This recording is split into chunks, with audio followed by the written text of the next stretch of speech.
Hello everyone, welcome to chemist. तो अभी हमारी इलेक्ट्रोकेमिस्ट्री सीरीज चल रही है और उसमें ऑलरेडी हमने 4 लेक्चर्स अपलोड किए हैं।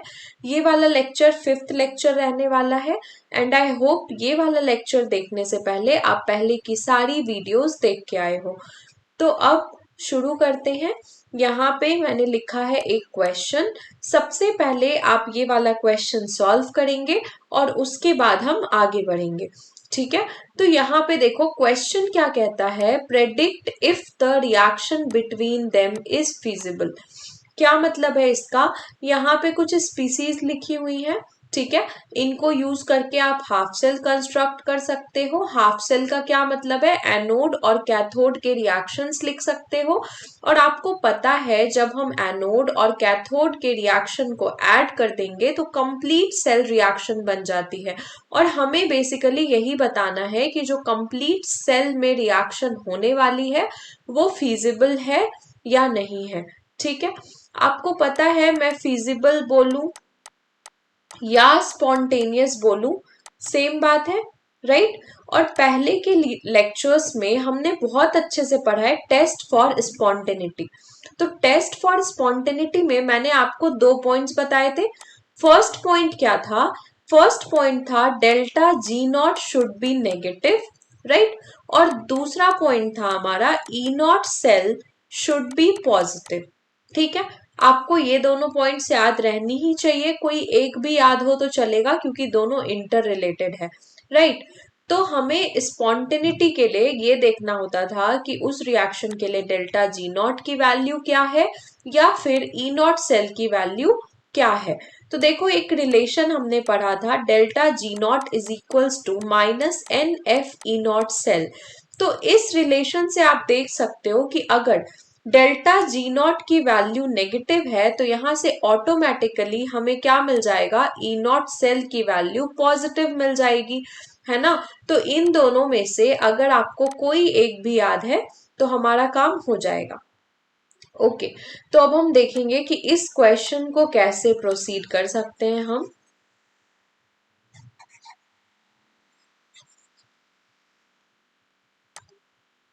देखो यहाँ पे आपको इलेक्ट्रोड पोटेंशियल की वैल्यू दी हुई है और मैंने आपको बहुत बार बताया है कि जब भी क्वेश्चन में इलेक्ट्रोड पोटेंशियल की वैल्यू दी हुई हो, हमारा सबसे पहला काम होता है हम ये चेक करेंगे कि जो पोटेंशियल की वैल्यू है वो रिडक्शन पोटेंशियल है या फिर ऑक्सीडेशन पोटेंशियल है, राइट। तो देखो यहाँ पे क्या है, I2 is getting converted to I minus. मैंने आपको ये भी बताया है कि अगर कोई चीज अगर इस फॉर्म में दिया हुआ है तो इसका मतलब आप क्या समझोगे। अगर सपोज मैंने कोई सा भी हाफ सेल लिख दिया और उसके पोटेंशियल को मैंने ऐसे लिखा x माइनस स्लैश x, तो इसका मतलब होता है कि x minus is getting converted to x, right. यहाँ पे क्या है, I2 में ऑक्सीडेशन स्टेट है 0 और I माइनस पे ऑक्सीडेशन स्टेट है -1। तो 0 से -1 अगर जा रहे हैं तो decrease in oxidation state and decrease in oxidation state is called reduction. मतलब ऑलरेडी हमें रिडक्शन पोटेंशियल की वैल्यू दी हुई है तो हमें चेंज नहीं करना। अगर ऑक्सीडेशन पोटेंशियल की वैल्यू दी हुई होती तो हम क्या करते, पहले उसको रिडक्शन पोटेंशियल में चेंज करते। सही है। यहाँ पे सिमिलरली Br2 में ऑक्सीडेशन स्टेट था 0 एंड Br माइनस में ऑक्सीडेशन स्टेट था -1। फिर से हम 0 से -1 में जा रहे हैं, मतलब ये भी रिडक्शन पोटेंशियल है। एंड यहाँ पे हम +3 से +2 में जा रहे हैं, again this is reduction potential. तो हमने चेक कर लिया कि सारी ही वैल्यूज रिडक्शन पोटेंशियल की है तो चेंज करने की कोई नीड नहीं है। अब हम देखेंगे रिएक्शन कैसे लिखें। तो देखो Fe3+ है, आप इस वाली वैल्यू पे चले जाओ, इसमें है ना Fe3+। यहाँ पे देखो Fe3+ और Fe2+ के बीच में रिलेशन है ना। Fe3+ है और Fe2+ है। ओके, तो मतलब Fe3+ will get converted to Fe2+, Fe3+ will get converted to Fe2+। Fe3+ अगर Fe2+ में जाएगा तो क्या हो रहा है, डिक्रीज इन ऑक्सीडेशन स्टेट मतलब रिडक्शन होना है, इसको एक इलेक्ट्रॉन देना पड़ेगा तभी तो ये जाएगा Fe2+ में, है ना। मतलब Fe3+ रहने वाला है कैथोड पे। कैथोड पे क्या होने वाला है, कैथोड पे होने वाला है Fe3+ का रिडक्शन। तो क्या होगा equation, Fe3+ plus electron gives Fe2+, हमने लिख लिया। अब दूसरा क्या है, I-, है तो हम इस वाली वैल्यू पे आ जाते हैं। इसमें देखो I- जा रहा है, सॉरी I2 कन्वर्ट हो रहा है I- में। मतलब अगर आपको I- दिया हुआ है तो ये I2 में ही जाएगा, I- I2 में जाएगा। मतलब यहाँ पे है -1, यहाँ पे है 0, -1 से 0 में जाएगा, -1 से 0 में जाएगा मतलब increase in oxidation state, and increase in oxidation state is oxidation, है ना। मतलब I- वाला हाफ सेल रहने वाला है एनोड पे। तो एनोड पे रिएक्शन क्या होगा, I- is getting converted to I2 और यहाँ पे इलेक्ट्रॉन आएगा। अब देखो क्या ये बैलेंस्ड है, ये रहा 2 आयोडीन के एटम एंड यहाँ पे है सिंगल आयोडाइड आयन, तो ये बैलेंस्ड नहीं है। अगर ये बैलेंस्ड नहीं है तो मैं यहाँ पे 2 लगा दूंगी, राइट। और 2 लगाऊंगी तो ये कितने मोल्स ऑफ इलेक्ट्रॉन लिबरेट करेगा, 2 मोल्स ऑफ इलेक्ट्रॉन यहाँ से रिलीज हो जाएगा।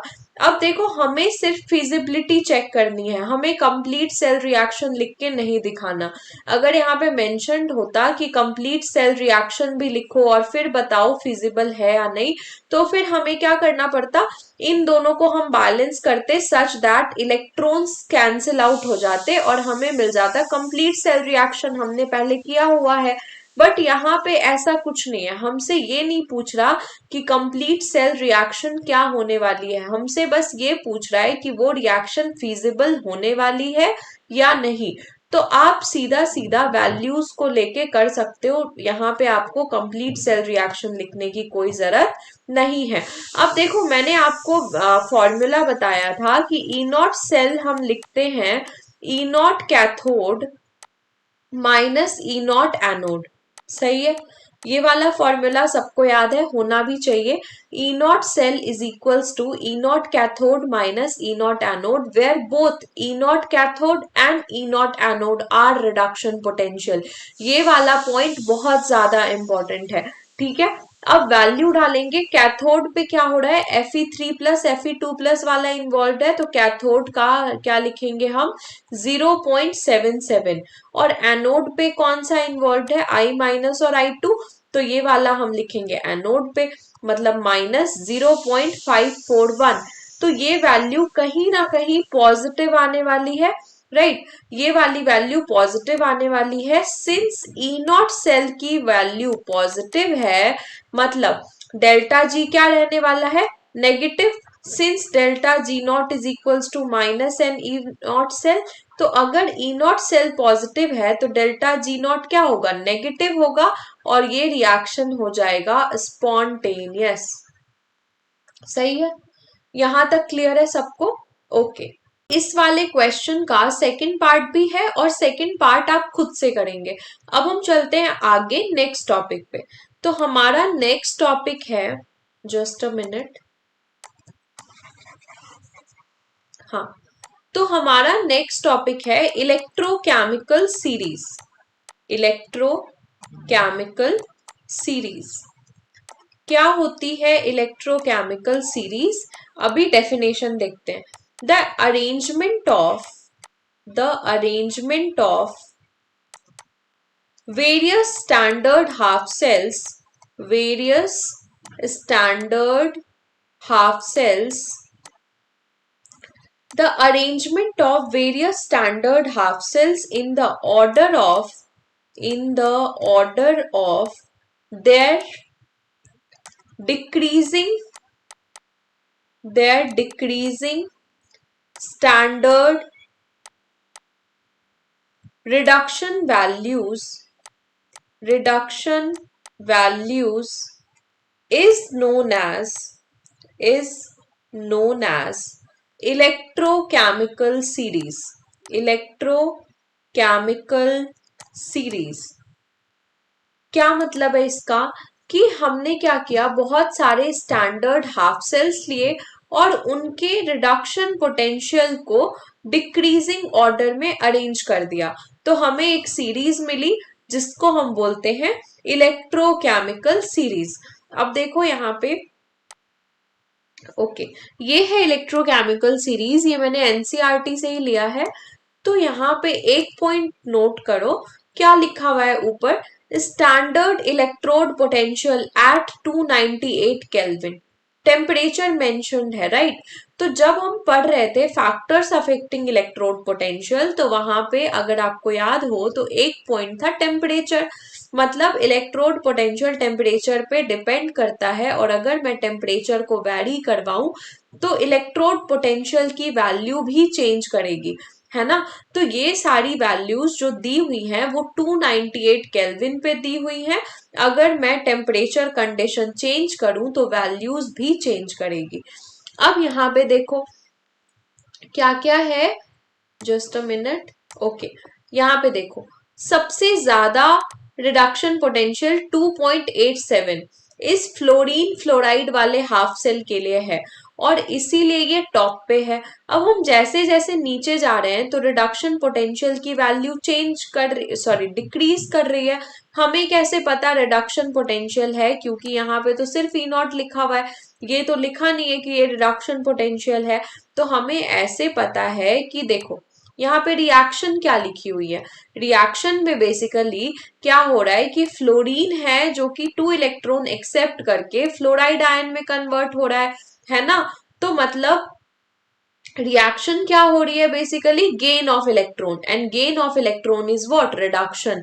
मतलब ये सारी ही रिएक्शन रिडक्शन रिएक्शंस हैं, एंड उसके कॉरस्पॉन्डिंग जो पोटेंशियल होगा उसको हम क्या बोलेंगे, रिडक्शन पोटेंशियल। तो जैसे जैसे नीचे जा रहे हैं रिडक्शन पोटेंशियल की वैल्यू डिक्रीज कर रही है, और मिनिमम है -3.05, राइट। अब मैंने आपको एक बात बताई थी कि रिडक्शन पोटेंशियल और ऑक्सीडेशन पोटेंशियल में क्या रिलेशन होता है। तो रिलेशन ये होता है कि reduction potential is equals to minus of oxidation potential, minus of oxidation potential. यही तो फर्क होता है ना दोनों में, सिर्फ मैग्नीट्यूड चेंज कर दो, रिडक्शन पोटेंशियल ऑक्सीडेशन पोटेंशियल में कन्वर्ट हो जाएगा। तो इलेक्ट्रोकेमिकल सीरीज को हम इस तरीके से भी रीड कर सकते हैं कि डाउन द सीरीज क्या हो रहा है, रिडक्शन पोटेंशियल की वैल्यू डिक्रीज कर रही है। Down the series, down the series reduction potential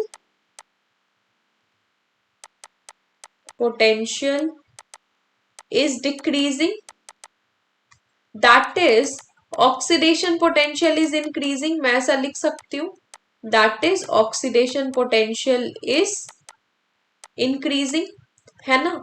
इस तरीके से भी तो हम बोल सकते हैं ना। अब देखो इस वाले हाफ सेल के लिए 2.87 है ये, I guess, just a minute, let me erase this, okay.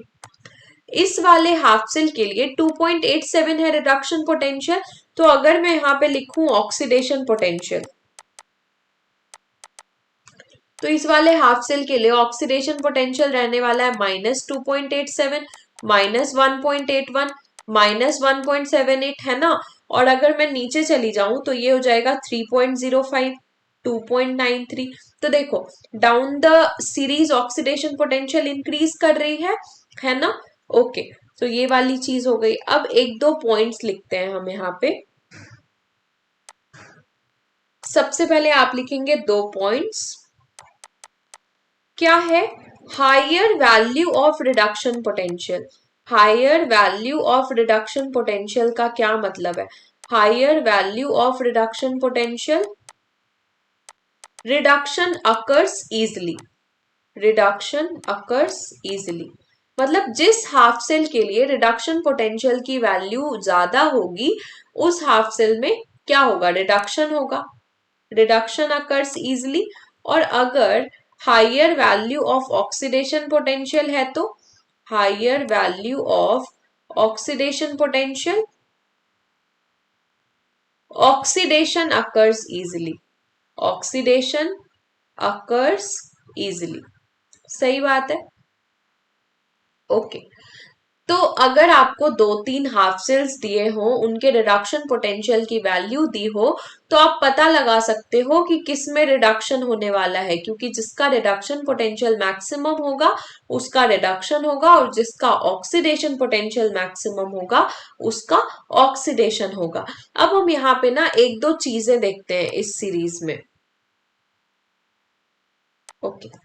देखो, हमने पढ़ा था रेफरेंस इलेक्ट्रोड, और रेफरेंस इलेक्ट्रोड में हमने पढ़ा था हाइड्रोजन इलेक्ट्रोड। अब इस सीरीज में ढूंढते हैं हाइड्रोजन इलेक्ट्रोड कहाँ पे है। ओके। ये रहा। आपको अगर याद हो तो मैंने बोला था कि हाइड्रोजन इलेक्ट्रोड को हम as a reference electrode use करते हैं, और हमने हाइड्रोजन इलेक्ट्रोड को 0 वोल्ट की वैल्यू असाइन कर दी है। असाइन कर दी है, 0 वोल्ट पोटेंशियल होता नहीं है, हमने असाइन कर दिया। राइट।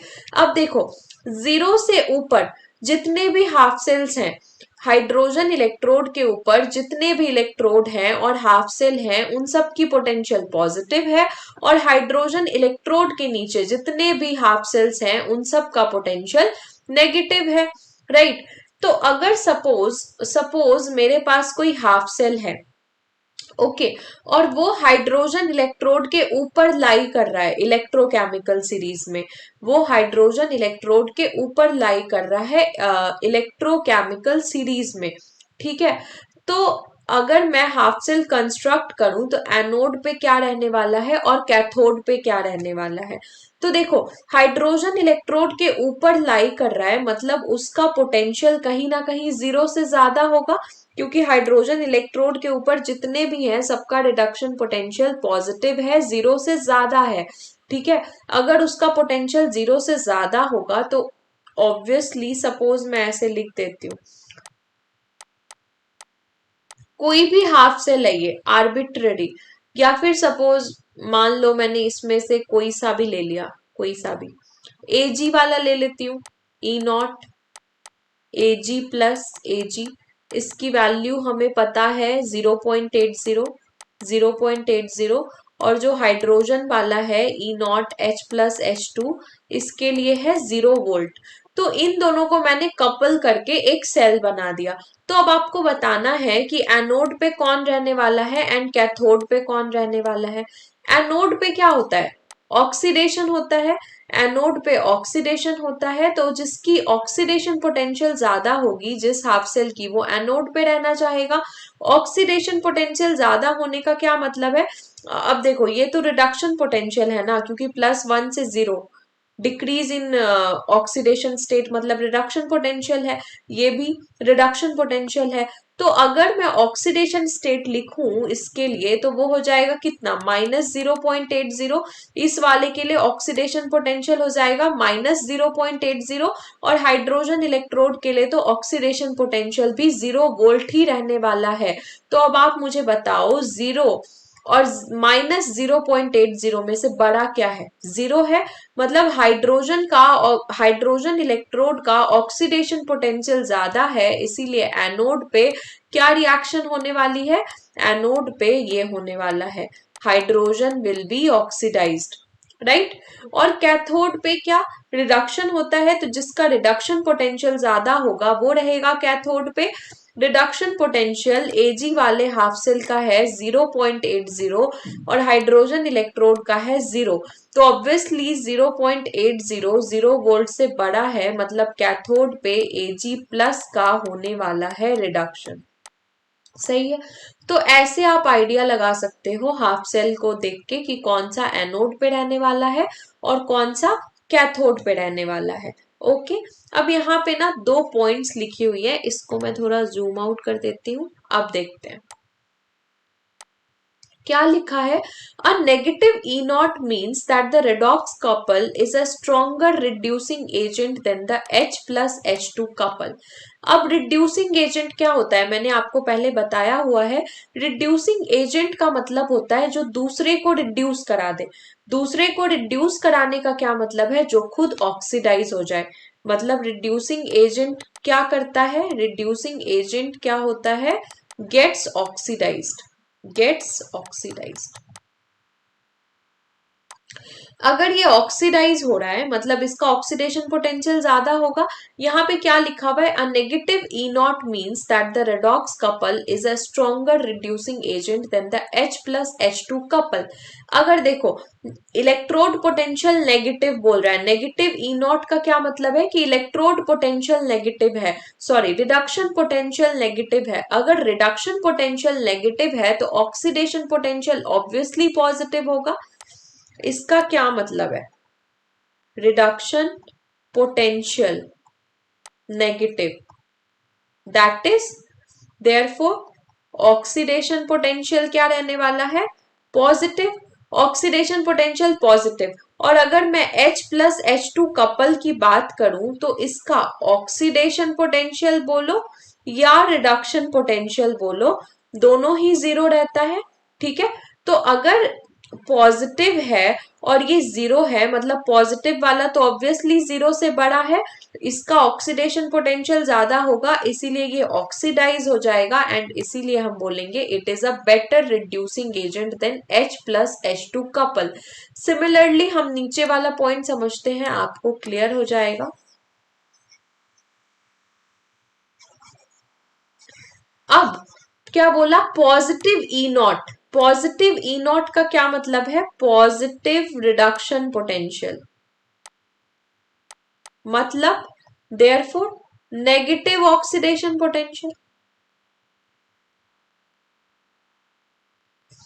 अब रिडक्शन पोटेंशियल पॉजिटिव है एंड ऑक्सीडेशन पोटेंशियल नेगेटिव है, तो आप स्पॉन्टेनिटी से भी देख सकते हो, ई नॉट क्या होना चाहिए, पॉजिटिव होना चाहिए, तभी स्पॉन्टेनियस है। अगर रिडक्शन पोटेंशियल पॉजिटिव है मतलब reduction is spontaneous, reduction is spontaneous, right. तो अगर वो रिड्यूस होगा therefore it will get reduced, therefore it will get reduced। और अगर रिड्यूस होगा तो उसको हम क्या बोलेंगे, ऑक्सीडाइजिंग एजेंट बोलेंगे, या फिर आप बोल सकते हो weaker reducing agent. Oxidising agent का क्या मतलब है, वीकर रिड्यूसिंग एजेंट, है ना। वीकर रिड्यूसिंग एजेंट का मतलब हो गया कि वो दूसरे को रिड्यूस कराएगा। दूसरे रिड्यूसिंग एजेंट क्या होता है, जो दूसरे को रिड्यूस कराए। और वीकर रिड्यूसिंग एजेंट का क्या मतलब हो गया कि वो दूसरे को रिड्यूस नहीं करा पाएगा। और वही हमें पता चल रहा है क्योंकि उसका रिडक्शन पोटेंशियल पॉजिटिव है तो उसके लिए रिडक्शन स्पॉन्टेनियस होगा, एंड रिडक्शन स्पॉन्टेनियस है इसका मतलब वो खुद रिड्यूस होगा, दूसरों को रिड्यूस नहीं करा पाएगा। ठीक है, ओके। अब यहाँ पे देखो इलेक्ट्रोकेमिकल सीरीज में एक और चीज है पॉइंट आउट करने वाली, कि इसमें कुछ एरो बनाया हुआ है, कुछ एरो बनाया हुआ है, और यहाँ पे लिखा हुआ है कि increasing strength of reducing agent, and यहाँ पे लिखा हुआ है increasing strength of oxidising agent. तो जैसे जैसे हम नीचे से ऊपर जाएंगे सीरीज में तो इलेक्ट्रोड पोटेंशियल या रिडक्शन पोटेंशियल की वैल्यू इंक्रीज कर रही है, रिडक्शन पोटेंशियल की वैल्यू इंक्रीज कर रही है, मतलब रिड्यूस होने की टेंडेंसी इंक्रीज कर रही है। और जो रिड्यूस होता है उसी को हम बोलते हैं ऑक्सीडाइजिंग एजेंट, इसीलिए यहाँ पे लिखा हुआ है कि ऑक्सीडाइजिंग एजेंट का स्ट्रेंथ इंक्रीज कर रहा है as we move up, right. और यहाँ पे देखो जैसे जैसे हम नीचे जा रहे हैं रिड्यूसिंग एजेंट का स्ट्रेंथ कम हो रहा है, राइट। क्यों हो रहा है ऐसा, क्योंकि reduction potential down the group decrease हो रहा है। रिडक्शन पोटेंशियल डिक्रीज हो रहा है मतलब tendency to get reduced decrease हो रहा है, और tendency to get reduced decrease हो रहा है मतलब दूसरे को रिड्यूस कराने की टेंडेंसी बढ़ेगी। खुद रिड्यूस होने की टेंडेंसी अगर डिक्रीज करेगी मतलब दूसरों को रिड्यूस कराने की टेंडेंसी बढ़ेगी। दैट इज वाई यहाँ पे क्या लिखा हुआ है, increasing strength of reducing agent. आपको ना ये सारी चीजें आप लिंक करना सीख जाओगे। आपको क्या करना है, मेरी बातों को ध्यान से सुनना है और खुद भी सोचने की कोशिश करनी है। ठीक है, ये सारी चीजें कैसे आप reducing agent, oxidising agent, reduction potential, oxidation potential, सब कुछ बहुत इजी है और इंटरलिंक्ड है। ठीक है, बहुत टफ नहीं है कुछ भी इसमें। ओके, अब हम कुछ क्वेश्चन करते हैं।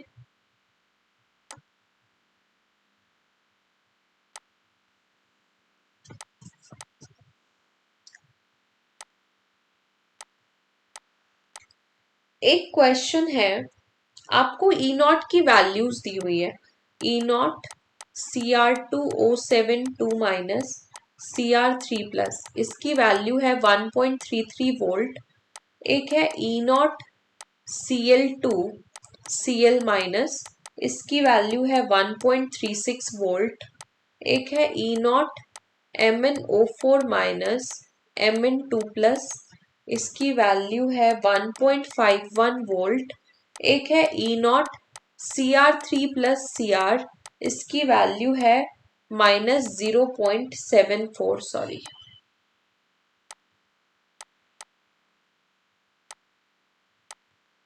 -0.74 volt.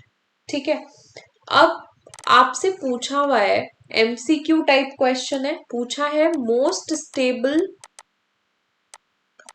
Oxidised species.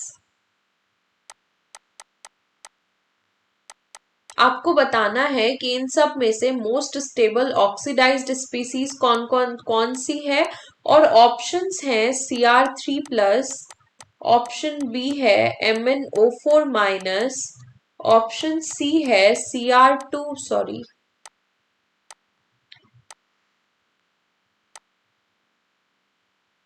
Option C है Cr2O7 2 माइनस, ऑप्शन डी है Mn2 प्लस। ठीक है, अब सबसे पहले ये क्वेश्चन आप खुद से करोगे, उसके बाद हम देखो क्या है, क्या पूछा है हमसे, मोस्ट स्टेबल ऑक्सीडाइज्ड स्पीसीज।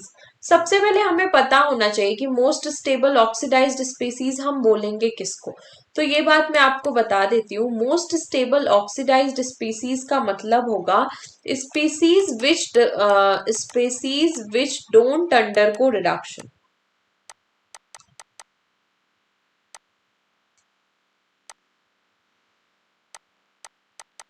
अब ये बात मुझे कैसे पता चली, वो देखते हैं। मोस्ट स्टेबल ऑक्सीडाइज्ड मतलब वो अपने ऑक्सीडाइज्ड फॉर्म में स्टेबल है। सपोज ए है कोई न्यूट्रल एटम, इसका ऑक्सीडाइज्ड स्टेट है सपोज A3++3 इलेक्ट्रॉन, ये ऑक्सीडेशन हो गया and this is the oxidised species. अगर ये खुद में ही स्टेबल होगा तो ये एज इट इज एग्जिस्ट करेगा, बट अगर A3+ स्टेबल नहीं होगा तो इसकी टेंडेंसी होगी कि मैं इलेक्ट्रॉन गेन करके फिर से स्टेबल हो जाऊं। इलेक्ट्रॉन गेन करना मतलब रिडक्शन। तो जो अनस्टेबल ऑक्सीडाइज्ड स्पीसीज होंगे उनकी टेंडेंसी होती है कि वो वापस से जो इलेक्ट्रॉन लूज करके वो ऑक्सीडाइज हुए हैं उन्हें गेन करके मतलब रिड्यूस होके स्टेबल बन जाए।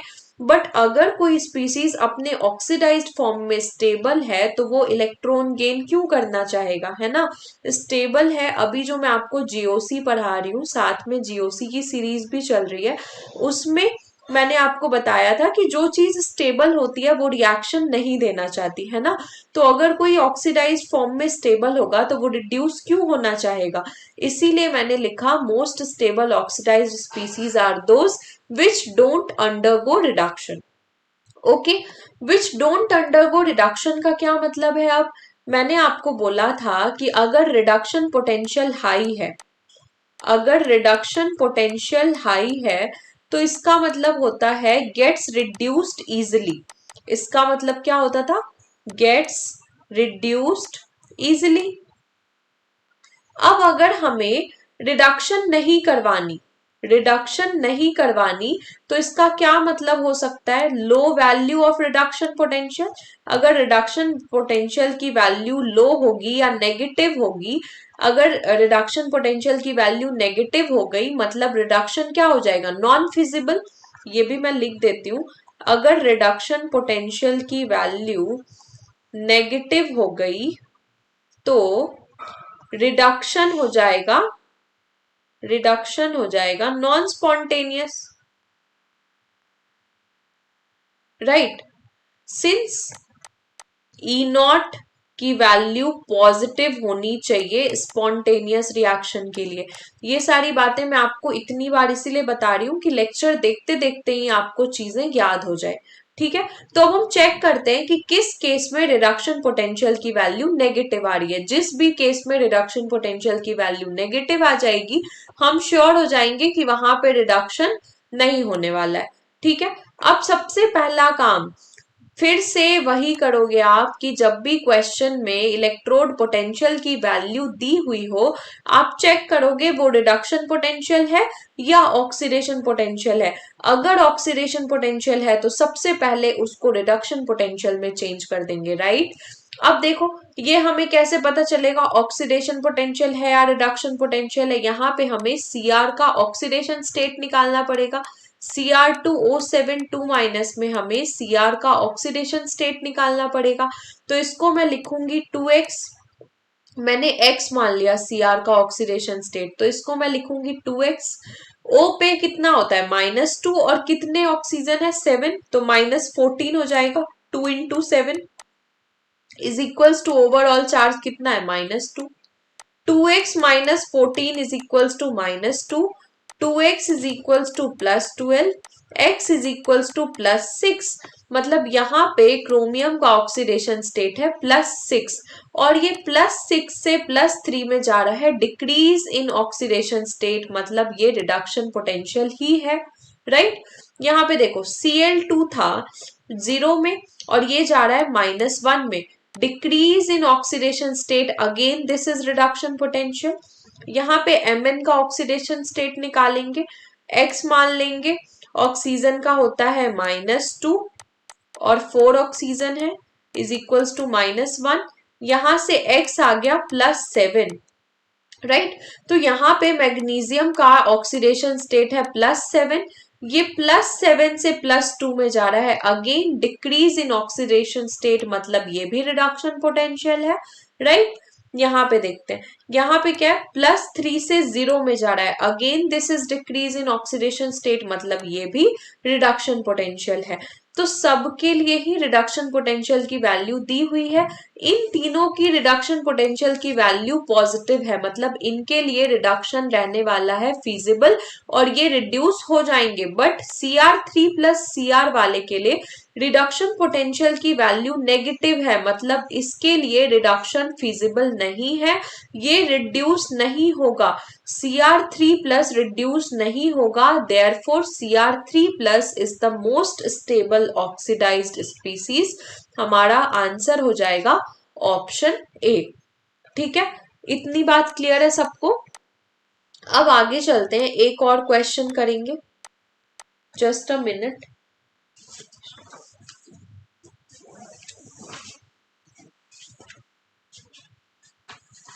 ओके, यहाँ पे क्या है, आपको कुछ वैल्यू दी हुई है स्टैंडर्ड रिडक्शन पोटेंशियल की। गिवन द स्टैंडर्ड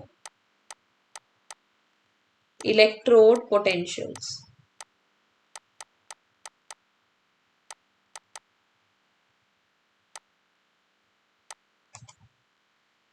क्या क्या दी हुई है। K प्लस के लिए है -2.93 वोल्ट,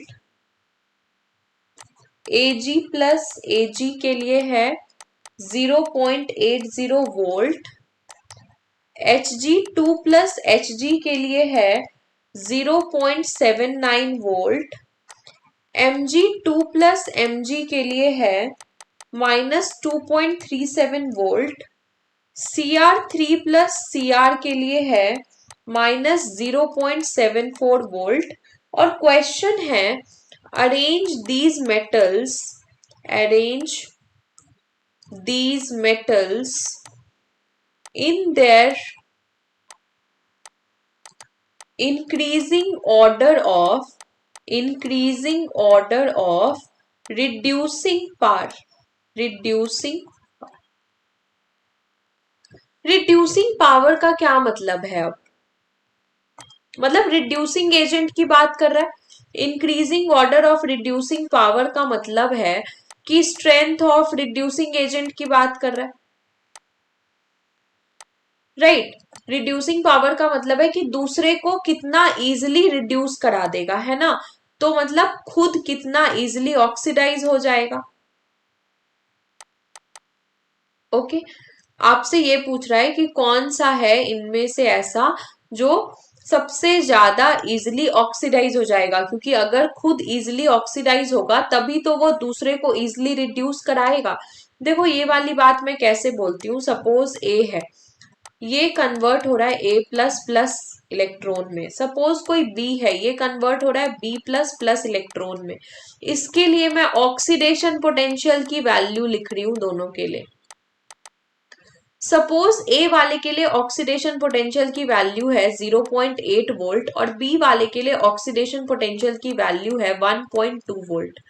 अब मैंने आपको बताया था कि जिसका ऑक्सीडेशन पोटेंशियल का वैल्यू ज्यादा होगा वो इजिली ऑक्सीडाइज होगा। इसका ऑक्सीडेशन पोटेंशियल का वैल्यू ज्यादा है, मतलब बी इजिली ऑक्सीडाइज होगा। अब क्या होता है कि ऑक्सीडेशन से जो इलेक्ट्रॉन रिलीज होता है वही तो फिर किसी स्पीसीज का रिडक्शन करा सकता है ना। यहाँ पे C प्लस हो रहा है रिड्यूस, यहाँ से इलेक्ट्रॉन जितना इजिली निकल जाए उतना इजिली वो जाके किसी को रिड्यूस भी करा सकता है ना।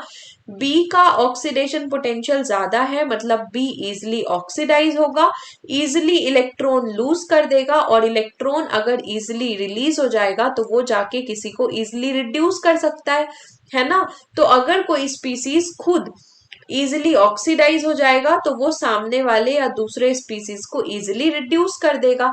तो यहाँ पे बेसिकली आपको क्या अरेंज कर देना है कि increasing order of oxidation potential देख लो, हो जाएगा सॉल्व। अब देखो ये कौन सा पोटेंशियल दिया हुआ है, +1 से 0 में जा रहा है, रिडक्शन है। तो इसके लिए अगर मैं ऑक्सीडेशन पोटेंशियल लिखूं तो क्या होगा, 2.93 वोल्ट। पॉजिटिव हो जाएगा ना, रिडक्शन पोटेंशियल नेगेटिव है तो ऑक्सीडेशन पॉजिटिव होगा। ये भी रिडक्शन पोटेंशियल की वैल्यू है, इसको मैंने चेंज कर लिया -0.79 वोल्ट।